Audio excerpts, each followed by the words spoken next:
اللہ الرحمن الرحیم۔ ہمارا موضوع ہے علم معانی۔ پہلے جو ہم نے پڑھا وہ علم بیان تھا، جس کے اندر تشبیہات، استعارات، مجازات اور کنایات کا بیان تھا۔ اب ہے علم معانی۔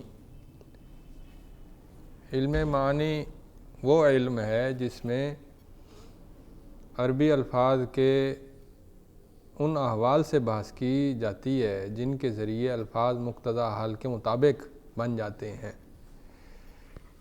اس کا مطلب یہ ہے کہ یہ جو ہوتا ہے نا، مثلا امر، نہی، استفہام اور معرفہ، نکرہ، کسی لفظ کا مقدم آنا، مؤخر آنا، کسی لفظ کو ذکر کرنا، حذف کرنا، یہ جو چیزیں ہوتی ہیں نا، ان کے مختلف مقاصد ہوتے ہیں اور ان کے مختلف احوال ہوتے ہیں، اور وہ احوال مختلف تقاضوں کے مطابق ہوتے ہیں۔ مثال کے طور پر امر ہے، امر ہر جگہ وجوب کے لیے نہیں ہوگا، کہیں وہ ہوگا دعا کے لیے، کہیں وہ ہوگا استرحام کے لیے، کہیں وہ ہوگا اظہار ذوق کے لیے، کہیں وہ ہوگا التجا کے لیے، مختلف۔ تو اسی طرح استفہام کے مختلف احوال ہیں، اسی طرح ذکر و حذف کے۔ تو یہ علم حاصل کرنا قرآن کو سمجھنے کے لیے اور دعوت اور تبلیغ کے لیے ضروری ہے۔ دعوت اور تبلیغ میں علوم بلاغت اتنی کثرت سے استعمال ہوتے ہیں، دعوت تبلیغ میں اور قرآن مجید میں، کہ جیسے اصول فقہ ایک مفتی اور ایک فقیہ کے لیے ضروری ہوتا ہے، ایک فقہ کے عالم کے لیے، اسی طرح علوم بلاغت ایک داعی کے لیے ضروری ہوتے ہیں۔ تو سب سے پہلی جو بحث آتی ہے وہ ہوتی ہے خبر اور انشاء کے بارے میں۔ خبر وہ کلام ہے جو صدق اور کذب کا احتمال رکھتی ہو، اسے خبر کہتے ہیں، جملہ خبریہ۔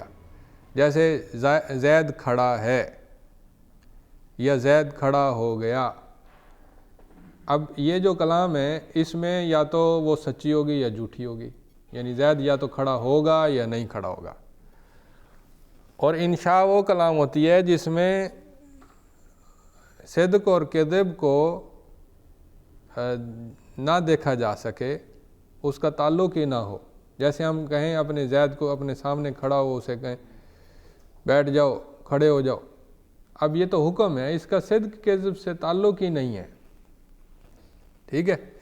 تو انشاء جو ہوتا ہے وہ کلام ہوتی ہے جس میں صدق اور کذب کا احتمال ہی نہ ہو۔ خبر وہ کلام جس میں صدق اور کذب کا احتمال ہو۔ اس نے مثال دی ہے جملہ خبریہ کی، فَتَلَقَّىٰ آدم من ربہ کلمات۔ آدم علیہ السلام نے اپنے رب سے کلمات سیکھے، یہ جملہ خبریہ ہے، اور جملہ خبریہ میں صدق کذب کا احتمال ہوتا ہے، جو بھی جملہ خبریہ ہیں، لیکن اللہ کی کلام میں نہیں ہوتا۔ سمجھ آ رہی ہے بات کی؟ ہر جملہ خبریہ میں صدق اور کذب کا احتمال ہوتا ہے، اس نے اس لیے جملہ خبریہ کی مثال دی ہے۔ لیکن قرآن کو ہم یہ نہیں کہہ سکتے کہ قرآن یہ جملہ خبریہ ہے تو اس میں جھوٹ کا امکان ہے، یہ بات نہیں ہے۔ انشاء وہ کلام ہے جس میں صدق اور کذب کا احتمال نہ ہو، جیسے اتق اللہ ولا تطع الکافرین والمنافقین، اللہ سے ڈرو، یہ انشاء ہے، اس میں صدق اور کذب کی بات نہیں ہے۔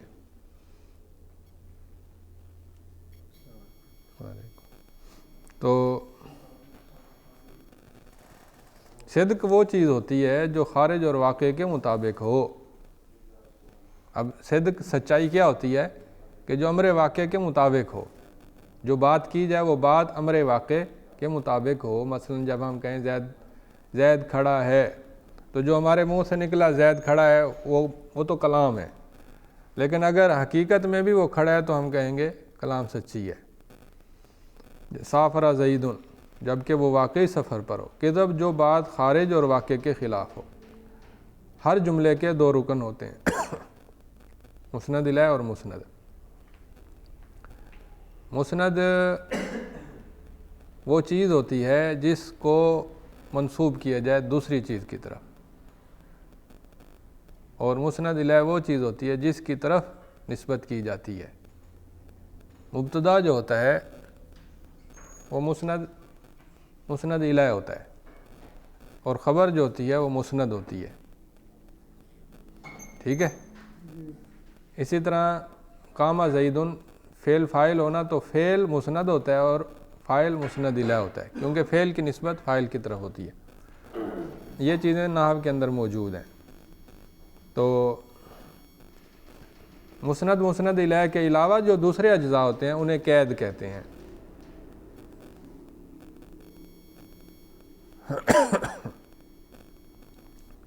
تو اجزاء کے اعتبار سے خبر کی دو قسمیں ہیں، جملہ فعلیہ، جملہ اسمیہ۔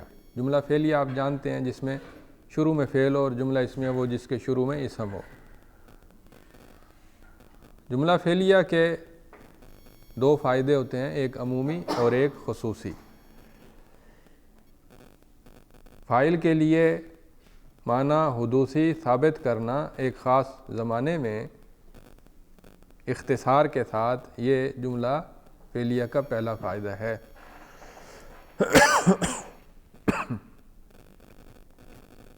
جیسے ظہر الفساد فی البر والبحر، فساد ظاہر ہو گیا خشکی اور سمندر میں۔ اس میں فاعل معنی حدوثی کے ساتھ ثابت ہوا ایک خاص زمانے میں۔ معنی حدوثی کا مطلب حادث ہونا، حادثہ ایک واقعہ ہوتا ہے، اور حادثے کے مقابلے میں ہوتا ہے استمرار۔ جب ہم کہتے ہیں نا زید کھڑا ہوا، تو یہ ایک حادثہ ہوا، ایک واقعہ ہوا، ایک تجدد ہوا، ٹھیک ہے، ایک نئی چیز ہو گئی۔ لیکن جب ہم کہیں کہ زید کھڑا ہے، تو یہ جملہ اسمیہ، اور اس میں تجدد نہیں ہوتا، اس میں ہوتا ہے ثبوت، کہ ایک چیز ثابت ہے، اس میں استمرار ہوتا ہے، دوام ہوتا ہے۔ کھڑا ہے، کھڑا ہے۔ تو یہ عمومی فائدہ یہ ہوتا ہے کہ جملہ فعلیہ میں معنی حدوثی ہوتا ہے خاص زمانے میں، اور خصوصی فائدہ یہ ہے کہ استمرار تجددی ہوتا ہے، یعنی ایک نیا کام مسلسل ہو رہا ہوتا ہے نئے طریقے سے۔ یہ خصوصی فائدہ ہے۔ جیسے یقلب اللہ اللیل والنہار، اللہ دن اور رات کو پھیرتا ہے۔ تو اس میں مضارع ہے، اور مضارع میں استمرار ہے، لیکن استمرار میں بھی مسلسل تجدد ہو رہا ہے۔ تو فعل ہمیشہ تجدد کا نام ہے، تبدیلی ہو رہی ہے مسلسل۔ جب استمرار ہو تو اس میں بھی تجدد ہو رہا ہوتا ہے، لیکن جملہ اسمیہ کے اندر ہمیشہ تجدد نہیں ہوتا، ہمیشہ کیا اس میں تجدد ہوتا ہی نہیں، اس میں ثبوت ہوتا ہے۔ تو جملہ اسمیہ کے دو فائدے ہیں، ایک عمومی اور ایک خصوصی۔ عمومی فائدہ یہ ہے کہ مسند کو مسند الیہ کے لیے ثابت کیا جاتا ہے۔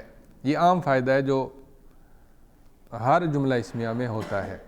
جیسے ھذا کتاب مبارک، یہ ایک برکت والی کتاب ہے۔ اب اس میں تجدد نہیں ہے، دوام، ثبوت، استمرار ہے۔ یہ کتاب یعنی قرآن پاک برکتوں والی کتاب ہے۔ اور خصوصی فائدہ یہ ہوتا ہے کہ اس میں استمرار دوامی ہوتا ہے، تجددی نہیں ہوتا۔ فعل مضارع میں جو استمرار ہوتا ہے نا، وہ اسکول جاتا ہے، تو اس میں تجدد کے ساتھ استمرار ہوتا ہے۔ لیکن جو جملہ اسمیہ میں استمرار ہوتا ہے وہ دوامی ہوتا ہے۔ جیسے اولئک فی العذاب محضرون، وہ لوگ عذاب میں حاضر کیے جائیں گے، اور وہ پھر حاضر ہوں گے اور اس میں مستقل ہوں گے۔ پھر اس میں تجدد نہیں ہے کہ بار بار حاضر ہوں گے، بلکہ اس میں پڑے رہیں گے۔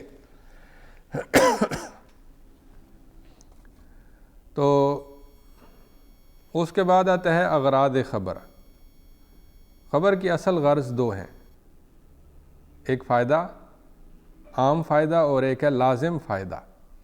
عام فائدہ یہ ہے کہ معلومات میں اضافہ کرنا، جو بات معلوم نہیں اسے معلوم کرا دینا۔ مثلا زید کھڑا ہے، جس کو پتہ نہیں تھا اس کو پتہ کرا دیا، معلوم کرا دیا کہ زید کھڑا ہے۔ قال انی عبداللہ، مخاطب کو ایسی بات کی خبر دینا جو اس کو علم نہ ہو، اسے اصل فائدہ خبر کہتے ہیں۔ اصل بعض اوقات نا اصل معلومات ہوتی ہے لوگوں کو، خبر پہلے سے ہوتی ہے، لیکن پھر بھی انہیں خبر دی جاتی ہے ایک خاص لازم فائدہ کے لیے، اور وہ ہوتا ہے مخاطب کو خبر دینا اس نیت سے کہ متکلم خود بھی اس سے واقف ہے۔ جیسے حضرت اسماعیل علیہ السلام نے کہا تھا ستجدونی انشاءاللہ من الصابرین، ابا جان آپ مجھے ذبح کر دیں، آپ مجھے انشاءاللہ پائیں گے، میں صبر کرنے والوں میں سے ہوں گا۔ ٹھیک ہے، تو بعض اوقات ڈائریکٹ مقصد ہوتا ہے کہ خبر کا فائدہ، خبر کا علم نہیں ہوتا تو علم دے دیا۔ بعض اوقات اس کا کوئی لازم فائدہ ہوتا ہے کہ مثلاً کسی نے دوسرے کو خبر دی اس نیت سے کہ اس کو پتہ چل جائے میں جانتا ہوں۔ ان دو کے علاوہ باقی اغراض مجازی ہیں، دو اغراض حقیقی ہیں، باقی اغراض مجازی ہیں۔ مجازی اغراض میں سے پہلی ہے استرہام، خبر دینا، حالانکہ اس کو پتہ ہے، جس کو خبر دے رہے ہیں اس کو پتہ ہے، اور یہ نیت بھی نہیں ہے کہ اس کو بتایا جائے کہ مجھے بھی پتہ ہے۔ اصل فائدہ یا لازم فائدہ دونوں مطلوب نہیں ہے، بلکہ استرہام، رحم طلب کرنا مطلوب ہے، جیسا کہ رب انی لما انزلت الی من خیر فقیر، حضرت موسیٰ علیہ السلام نے کہا تھا اے میرے رب تو میرے اوپر جو بھی خیر بھلائی نازل کرے میں اس کا فقیر ہوں، ضرورت مند ہوں۔ یہ انہوں نے کہا تھا جب وہ قتل کے خوف سے بھاگتے بھاگتے ایک نئے ملک میں داخل ہوئے، وہاں پر بھوکے پیاسے تھے، ٹھکانہ نہیں تھا، اور بے یار و مددگار تھے، کوئی ہمدرد نہیں تھا، کوئی منزل نہیں تھی، پریشان تھے، تو انہوں نے یہ دعا کی تھی۔ ٹھیک ہے، تو اظہار ذوف کے لیے بھی خبر دی جاتی ہے، کقول زکریا انی وہن العظم منی، اللہ میری ہڈیاں کمزور ہو گئیں۔ اب اس میں اللہ کو بتلانے کا یہ مطلب نہیں تھا کہ نعوذ باللہ اللہ جانتے نہیں ہیں، بلکہ اس میں مجازی غرض ہے کہ وہ اپنے ذوف کا اظہار کر رہے ہیں، اظہار خوشی، جیسے انا یوسف وہذا اخی، میں یوسف ہوں اور یہ میرا بھائی بنیامین ہے، تو اس میں بھی خوشی کا اظہار تھا، وگرنہ وہ بھی جانتے تھے، وہ بھی جانتے تھے۔ اظہار حسرت، رب انی وضعتھا انثی، حضرت مریم علیہ السلام کی والدہ نے کہا اللہ مجھے تو بیٹا چاہیے تھا اور میں نے مؤنث کو جنا ہے۔ اس میں بھی خبر کا اصل مقصد یہ نہیں کہ مخاطب لا علم ہے، بلکہ اظہار حسرت ہے، اللہ میں نے بیٹی کو جنا ہے، تو میری تو خواہش تھی بیٹا ہوتا۔ اظہار فخر، جیسے انا ربکم الاعلی، اس میں فخر کا اظہار ہے، وگرنہ یہ مقصد نہیں ہے کہ مخاطب لا علم ہے، مخاطب جاہل ہے، مخاطب منکر ہے تو اسے خبر دی جا رہی ہے، ایسی بات نہیں ہے۔ توبیخ، ڈانٹنا، جیسے لقد جاءکم موسیٰ بالبینات ثم اتخذتم العجل، تم لوگوں نے بچھڑے کو پکڑ لیا، تو اس میں اللہ خبر دے رہے ہیں تو اس لیے نہیں دے رہے کہ وہ لا علم تھے، بلکہ اس لیے کہ ڈانٹ رہے ہیں کہ بڑے افسوس کی بات ہے کہ تم نے ایک بچھڑے کو معبود بنا لیا۔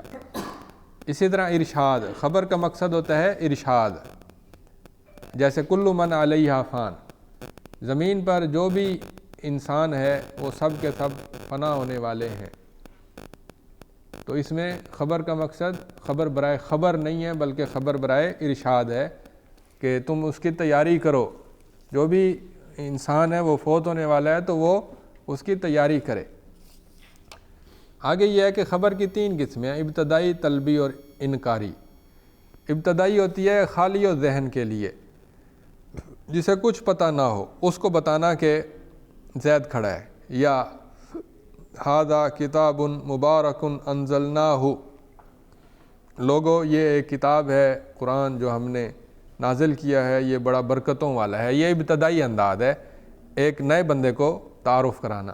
طلبی وہ ہوتا ہے کہ جس میں پتہ ہو کہ مخاطب بھی ذرا شک شبے کا اظہار کر رہا ہے، متردد ہے، تو اس کو ذرا زور سے بیان کرنا اس میں انا کا لفظ استعمال ہوتا ہے، ان ھذا القرآن یہدی للتی ہی اقوم، بے شک یہ قرآن رہنمائی کرتا ہے اس رستے کی جو بڑا مضبوط ہے۔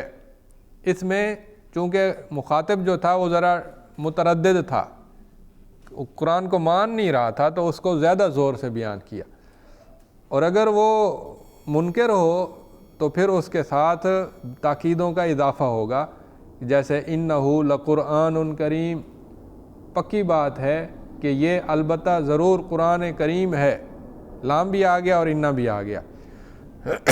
تو جتنا زیادہ سخت متردد ہوگا یا منکر ہوگا اتنی تاکیدیں زیادہ آتی جائیں گی۔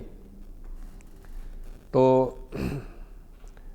خبر ابتدائی تاکید سے خالی ہوگی، خبر طلبی میں تاکید لانا مستحسن ہے، خبر انکاری میں تاکید لانا واجب ہے، اور انکار کی شدت کے اعتبار سے تاکید میں بھی زیادتی ہوگی۔ بڑی اچھی بات ہے اور بڑی عمدہ بات ہے۔ تاکید کے الفاظ یہ ہیں: انا، انا، قد، انما، کأنا، لیکن، سین، سوف، لام ابتدا، نون خفیفہ، نون ثقیلہ، حروف تنبیہ، حروف زیادت، ضمیر فصل، ضمیر فاصلے والی ضمیر لانا، تکرار، خبر کی تکرار لانا، تکرار نفی، نفی کا تکرار، اما شرطیہ، کلمات قسم، ان کے ذریعے سے تاکید پیدا ہوتی ہے۔ تو یہاں پر ہماری جملہ خبریہ کی بحث ختم ہو گئی۔ تو یہ اس میں جو داعی کے لیے یا قرآن کے طالب علم کے لیے یا تفسیر کے طالب علم کے لیے جو چیز اس آج کے سبق میں بیان ہوئی ہے وہ یہ ہے کہ جتنے بھی اخبار ہیں، جملہ اسمیہ ہیں، جملہ فعلیہ ہیں، ان کے اندر یہ پہچان ضروری ہے کہ یہ اخبار جو ہیں وہ کس مقصد کے لیے ہیں، ابتدائی ہیں خالی ذہن کے لیے، یا وہ طلبی ہیں کہ متردد کے مقابلے میں ہیں، یا پھر جوش جذبے اور شدت والی ہیں منکر کے مقابلے میں۔ تو یہ تین قسمیں سمجھنا ضروری ہیں، اور اس کے بعد جو ہے تاکید کی اقسام اور تاکید کے طریقے سمجھنا ضروری ہیں، اور یہ کہ خبر کے جو فائدے ہیں کچھ تو لازمی فائدے ہوتے ہیں، فوری فائدے، براہ راست فائدے، کچھ لازم یعنی لوازم سے تعلق رکھتے ہیں کہ اصل کے ساتھ ایک لازم کا بھی فائدہ ہو گیا، اور کچھ جو ہے مجازی اغراض ہوتے ہیں جیسے استرحام، اظہار ذوف، اظہار خوشی، اظہار حسرت، اظہار فخر وغیرہ وغیرہ۔ تو یہ خبر کی اقسام اور ان کی انواع کو سمجھنا، یہ تھا ہمارا آج کا سبق۔ تو یہاں پر ختم کرتے ہیں، اس کے بعد پھر جملہ انشائیہ شروع کرتے ہیں۔